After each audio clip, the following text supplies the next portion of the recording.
Alamin wassalatu wassalamu ala sayyidina wa maulana Muhammad wa ala alihi wa sahbihi ajma'in amma ba'd.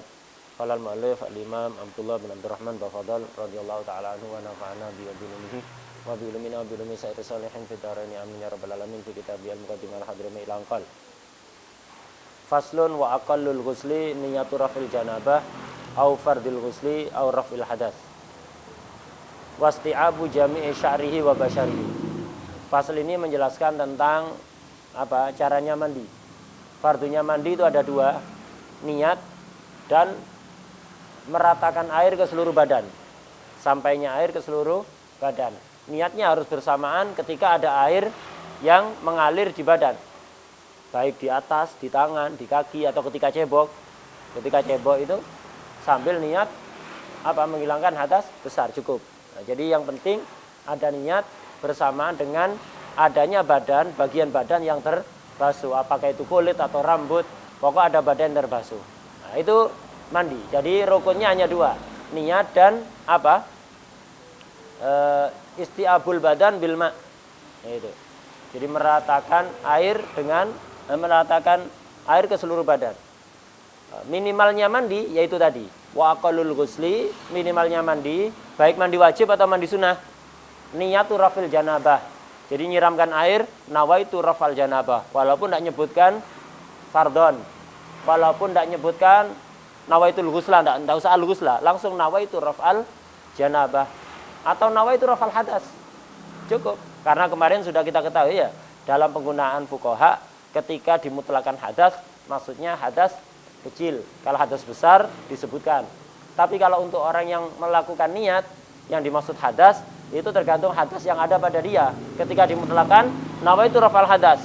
Kalau yang ada pada dia hadas kecil, ya berarti maksudnya hadas kecil. Kalau yang ada pada dia hadas besar, ya berarti hadas besar. Kalau yang ada pada dia dua-duanya, ya pokok hadas, otomatis menghilangkan dua-duanya. Niyatu rafil janabah au fardil ghusli. Nawaitu fardul ghusli atau nawaitul ghuslal mafrud, cukup. Walaupun tidak menyebutkan sebabnya, fardu kenapa? Tidak harus. Nawaitu fardul ghusli. Tidak tanpa menyebutkan lirafil hadasil akbar, tidak usah, tidak apa-apa. Jadi nawaitu fardul ghusli atau nawaitul ghuslal mafrud, itu cukup. Kemudian au rafil hadas, lah ini nawaitu rafal hadas, cukup itu. Atau nawaitu rafal hadasil akbar atau nawaitu rafal hadas an jamil badan, cukup itu sudah ya. Karena ya kemarin sudah diterangkan, ketika mutlak maka diarahkan ke hadas yang ada pada dia. Kalau orang itu niatnya beda dengan kenyataan, sah apa enggak? Misal dia itu janabat, tapi niatnya nawaitu raf'a hadasil haid. Atau sebaliknya, dia berhenti dari haid, niatnya nawaitu raf'al janabah. Atau orang janabahnya gara-gara ihtilam, jadi niatnya dia nawaitu rafa hadasil jima misalnya. Nawaitu rafa janabatul jima, padahal dia ihtilam, tidak jima. Atau sebaliknya, sah apa ndak? Sahha ma'al ghalat. Kalau keperucut, keliru kerentek, sah. Walaupun salah, tidak sesuai kenyataan. Tapi kalau disengaja tidak sah. Kenapa? Main-main dia. Dia tidak haid, laki-laki. Nawaitu rafa hadasil haid. Ya. Atau perempuan, dia hadasnya hadas haid, niatnya nawaitu rafal janabah. Kalau disengaja nggak sah, karena main-main. Tapi kalau nggak sengaja, ghalat, maka cukup. Wasti'abu jami'i sya'rihi wa basyarihi. Ini fardunya mandi yang kedua. Yang pertama tadi niat. Nah, yang kedua adalah meratakan seluruh rambut dan kulitnya dengan air. Jadi disiram dengan air sampai rata seluruh rambut dan kulit. Dan di sini berlaku pembahasan yang di wudu kemarin.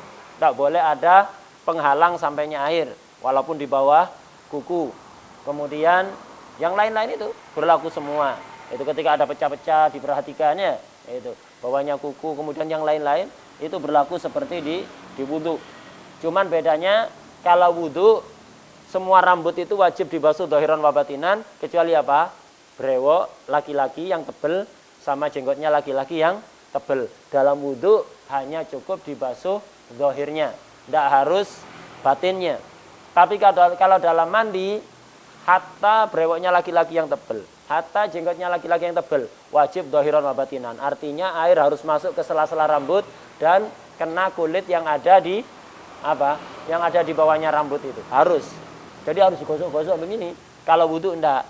Kenapa dibedakan? Ya, kalau wudhu kan sering. Sehari bisa 5 kali, 10 kali. Gosok-gosok terus brodol ya. Itu. Lepas semua. Tapi kalau mandi janabah kan enggak sering-sering. Paling kalau manten baru aja ya. Itu.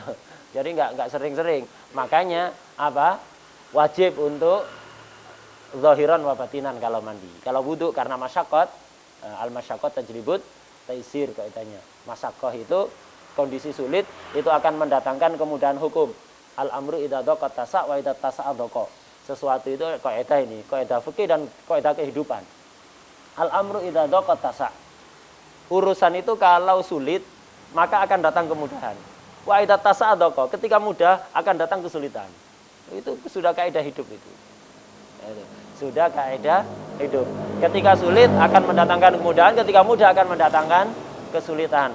Karena itu jangan pernah mimpi hidup di dunia seneng terus, enak terus, gampang terus. Tidak ada ceritanya. Mustahil. Itu, mustahil. Nah, kalau mimpi itu mati ya, paham ya?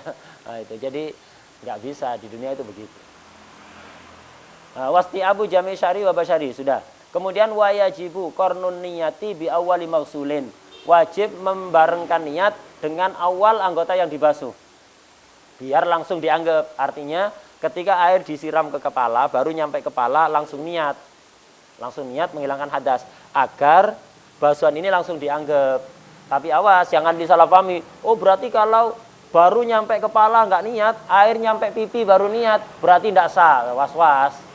Banyak orang salah paham begitu, akhirnya was-was. Makanya penyebab was-was itu tidak ada lain. Hanya dua.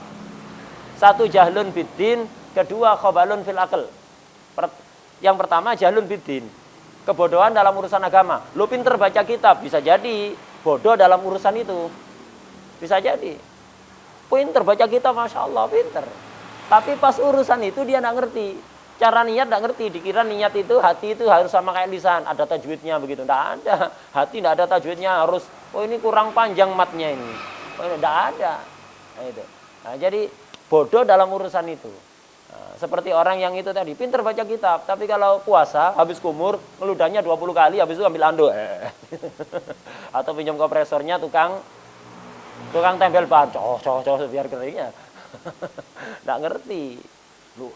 Ini orang pinter, tapi pinter nggak ngerti urusan itu. Itu jahlun biddin sebabnya, ima itu. Kalau akalnya normal, berarti jahlun biddin. Salah memahami agama. Atau itu, khobalun fil akal, gangguan akal. Basuh wajah, basuh tangan udah basah semua. Bahkan radius 5 meter kanan kiri depan belakang basah semua. Dia bingung, sudah tak basuh apa belum? Ini basah kenapa ini? Udah ada hujan kok. Jadi sebagian orang was-was gitu-gitu, basuh wajah, basuh tangan, udah basah semua, sak pakaiannya basah, radius kanan kiri 5 meter ya. Itu basah semuanya, sampai pinggir-pinggirnya basah. Habis itu dilihat, sudah tak basuh apa belum? Nah, ya apa ini? Ya kebadan belakang. Itu gangguan dalam akalnya. Nah, itu nas'alullah al-afa wal afiyah. Bala, itu jangan dibiarkan. Nah, jadi maksudnya wajib membarengkan niat dengan awal basuhan agar basuhannya langsung dianggap sah. Jadi kalau antum baru disiram atas kepala ini langsung niat, basuhannya ini langsung dianggap, tidak usah diulang sudah. Tapi bukan berarti niat itu harus betul-betul bareng dengan itu. Air baru nempel langsung niat. Kalau enggak sah, enggak begitu. Pokoknya ada air mengalir di badan, antum niat sah. Jadi kalau ada orang nyiram kepalanya, ketika disiram kepalanya ini enggak niat. Akhirnya ngalir ke muka, ke dada. Pas airnya nyampe dada baru niat. Ya sudah sah niatnya.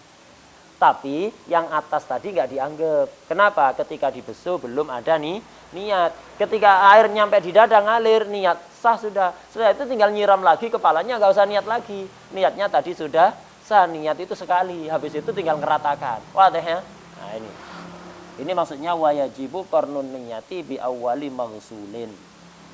Udah, ini minimal mandi.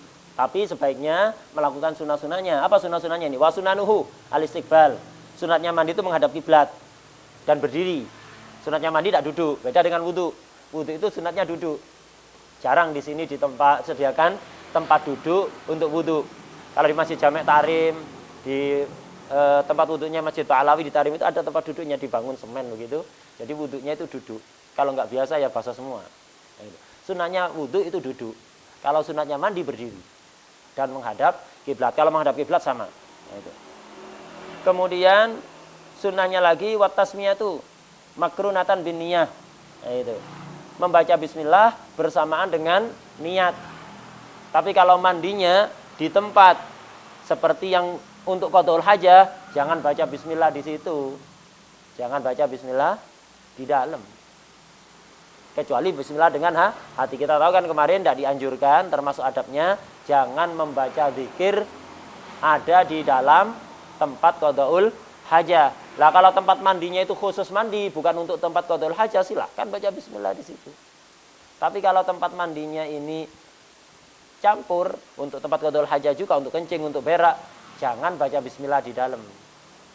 Lah terus siapa? Ya ketika di dalam baca bismillah dalam hati aja. Kan kemarin diterangkan, bismillah itu kalau ditinggalkan di awal bisa dilakukan. Yang penting belum selesai wudhunya, belum selesai mandinya. Termasuk zikir. Kalau zikir belum dibaca berarti belum selesai. Ada khilaf kemarin ya antara Imam Ibnu Hajar dengan Imam Romli. Kalau sudah kaki disiram tapi belum doa, apa sudah dianggap selesai? Apa enggak? Itu pendapat itu. Jadi ketika di dalam baca bismillahnya dalam hati, nanti keluar sebelum membaca doa setelah mandi, zikir setelah mandi, kita baca bismillahirrahmanirrahim awalahu wa akhirahu. Wa tasmiyah makrunatan bin niyah. Jadi sunat baca bismillah bersamaan dengan niat. Wa ghuslul kafain, sama kayak kemarin. Ngusap, membasuh kedua tangan, ya siwakan, ya bismillah. Basuh kedua tangan sunat, dibasuh kedua tangan ini. Sama seperti wudu siwakan juga sunnah, sama seperti wudu madmadah istinsaq sunnah, sama seperti wudu. Wa ghuslul kafain. Kemudian apa? Dan yang diwudhu kemarin, waraful adha, menghilangkan kotoran. Itu kotoran baik yang suci atau yang najis, itu dihilangkan dulu sebelum disiram badannya. Kalau misalnya ada kotoran habis kencing atau habis berak, cebok dulu. Atau di tangannya ada najisnya, ada badannya, ada madhi misalnya, disucikan dulu.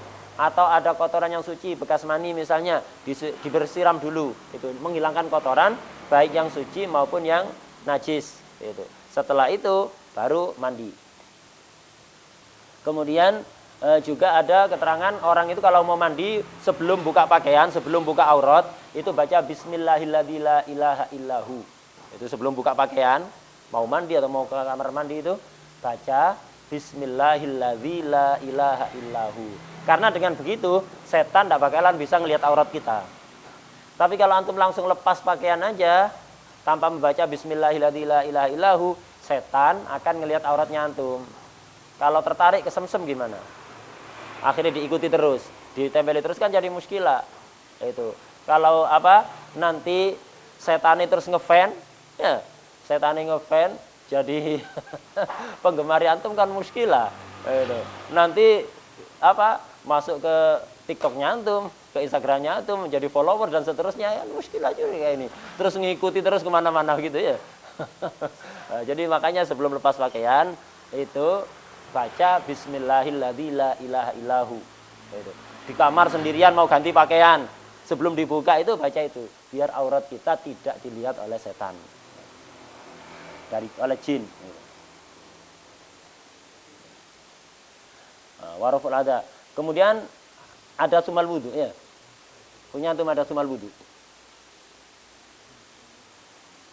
Punya ini, Miftah. Ada sumal wudu.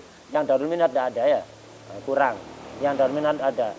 Waraful ada sumal wudu, kemudian wudu sunat. Sebelum mandi itu wudu dulu. Walaupun mandi menghilangkan hadas besar, otomatis akan menghilangkan hadas kecil. Otomatis.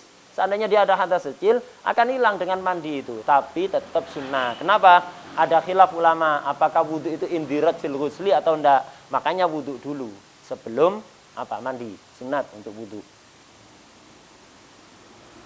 Kemudian baru summa ta'ahudu mawadi'il in'itaf. Kemudian memperhatikan tempat-tempat lipatan-lipatan badan. Jadi badan yang lipat-lipat seperti ketiak, selangkangan, di area lutut, area siku. Orang kalau gemuk, perutnya bertingkat-tingkat ya, berlapis-lapis. Berapa lapis? Ratusan. Jadi sebagian orang perutnya itu bertingkat-tingkat ya, itu begini. Lah, itu diperhatikan. Jadi ketika digini-ginikan begitu. Jadi dikasih mukadimah dulu lah diginikan, sehingga nanti disiram itu langsung kena air. Kalau enggak gitu enggak nyapa ke air nanti. Nah, itu jadi memperhatikan tempat-tempat lipatan badan, lipatan kulit, gitu. Telinga kayak itu dan seterusnya. Kemudian wa takhlilu usuli sya'ri salasan biyadil mablulah, menyela-nyelai pangkal rambut. Jadi menyela-nyelai pangkal rambut 3 kali menggunakan tangan yang dibasahi. Jadi tangan dibasahi, kemudian disela-selai ke rambutnya begini. Tujuannya apa? Kalau rambut itu digitukan dulu, nanti disiram, airnya langsung rata. Jadi lebih hemat air. Tapi kalau tidak digitukan dulu, rambut masih sangat kering, antum siram, nanti yang basah luarnya aja. Kenapa? Rambut kalau kering amat, disiram itu seperti daun talas nanti. Air itu tidak bisa diem, disiram langsung ngalir ke bawah. Sehingga yang basah hanya permukaan, dalamnya tidak basah. Nah, biar nggak terjadi seperti itu, nanti akhirnya imma basuhan rambutnya tidak rata, mandinya tidak sah. Atau bisa rata tapi boros air. Kepingin hemat yaitu tangannya dibasahi, kemudian rambutnya disela-selai ini 3 kali dengan tangan yang dibasahi. Dengan begitu rambut menjadi lembab, disiram 1 gayung saja langsung rata, langsung nyampe ke pangkal rambut. Itu maksudnya. Wa takhlilu usuli sya'ri salasan biyadihil mablulah. Hatta orang ihram menurut Imam Ibnu Hajar tetap sunnah, tapi yang halus, yang lembut, pelan-pelan. Khawatir rambutnya rontok, karena kalau orang ihram rambutnya rontok kena denda nanti. Hatta orang ihram tetap sunat melakukan itu. Kemudian summal ifadhu ala ra'si. Kemudian setelah itu mukadimahnya tadi itu.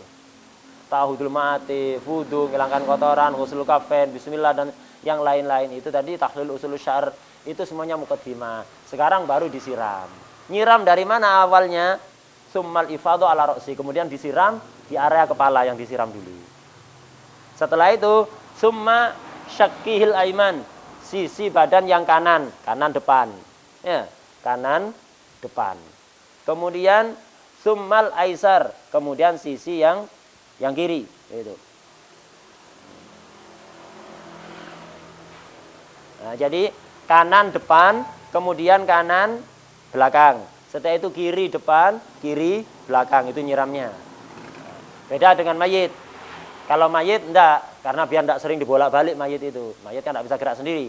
Kalau mayit depan kanan, kemudian depan kiri. Setelah itu baru yang belakang, biar enggak bolak-balik, dibolak-balik mayitnya.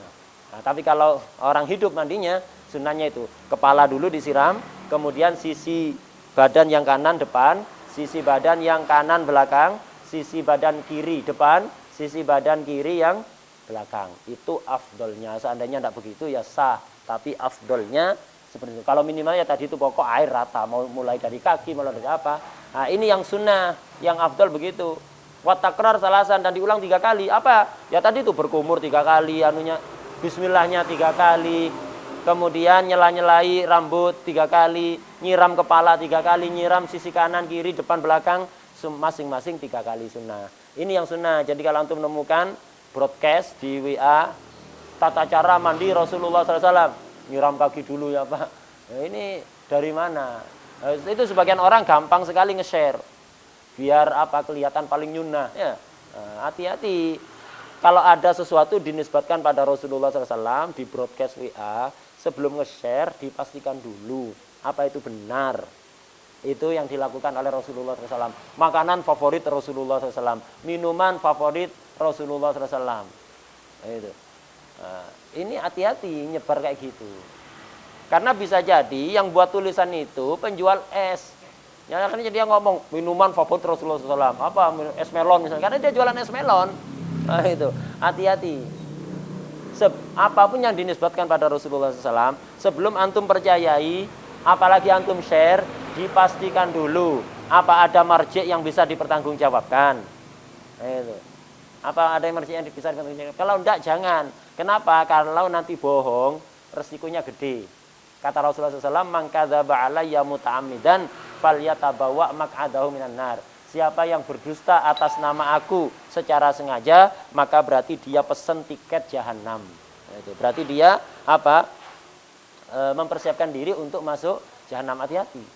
Kalau sembarangan orang itu nge-share kayak gitu, enggak. Hati-hati. Wa takrar salasan. Kemudian apa? Wadalku kulamarroh. Dalek itu meratakan air dengan tangan. Jadi jangan hanya disiram, walaupun disiram rata atau di shower. Jadi ada shower, antum berdiri depan di bawah shower, diem dok begini. Yang penting air rata sah, tapi kurang afdol. Sunnahnya ketika air shower itu ngalir ke badan antum, diratakan dengan tangan gitu, wajah, tangan, bagian kanan ini, diratakan dengan tangan. Karena sebagian madhab seperti Imam Malik mengatakan dalku itu wajib, kalau tidak dalku tidak sah. Makanya antum dalku. Wadalku kulamarroh, itu kan 3 kali basuhan tadi, siraman tadi. Setiap satu siraman itu didalku, bukan hanya yang pertama. Jadi hatta dalkunya juga 3 kali. Kemudian wastishabun niyah. Wastishabun niyah ini hukman. Apa? Wastishabun niyah ini hakikatan. Jadi terus mengingat-ingat niat. Membasuh kepala, nginget niat, nyiram kanan, kiri, depan, belakang, nginget niat, sunnah. Adapun istishab hukman wajib. Istishab hukman itu apa? Maksudnya pokok alla ya'tiya bima yunafin niyah. Jangan melakukan perbuatan yang bisa menafikan niat.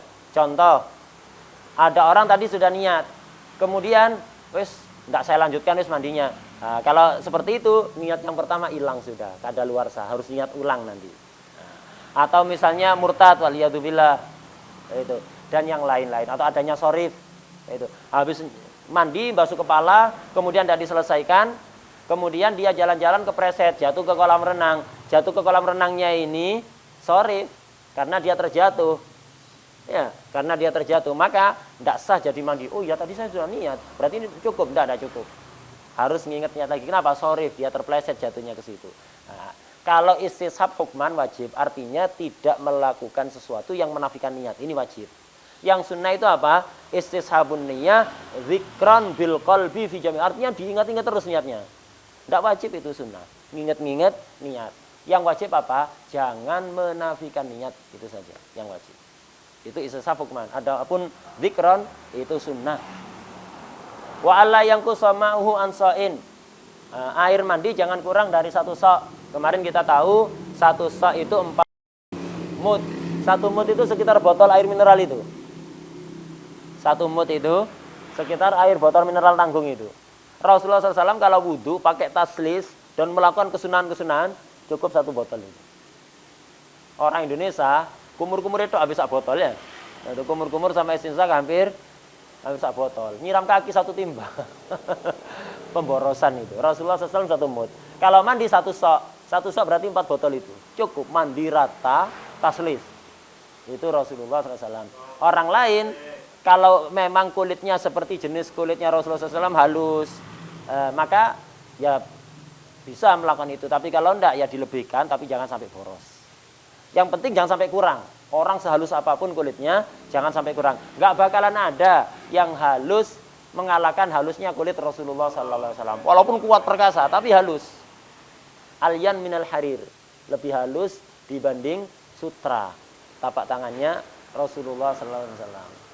Lebih lembut dibanding bunga mawar. Wakaful Mustafa kalwardina dia. Lebih lembut dibanding itu. Tidak ada yang lebih lembut. Seandainya ada orang kulitnya lembut, mandi cukup. Air kurang dari 1 sok, cuma 3 botol. Idealnya 4 botol. Kurang jangan. Kenapa? Rasulullah SAW yang sehalus itu kulitnya, itu tidak pernah kurang dari satu sok. Karena itu wa'alla yang kuso ma'hu anso. Jangan kurang dari 1 sok. Orang Indonesia ini tidak ada yang kurang ini. 40 sok kurang ya. Itu kalau orang Indonesia. Wa'alla yang kus ma'hu anso. Jangan kurang dari 1 sok. Kemudian wa antud bi'al mar'atu. Cukup sudah. Wallahu a'lam bishawab.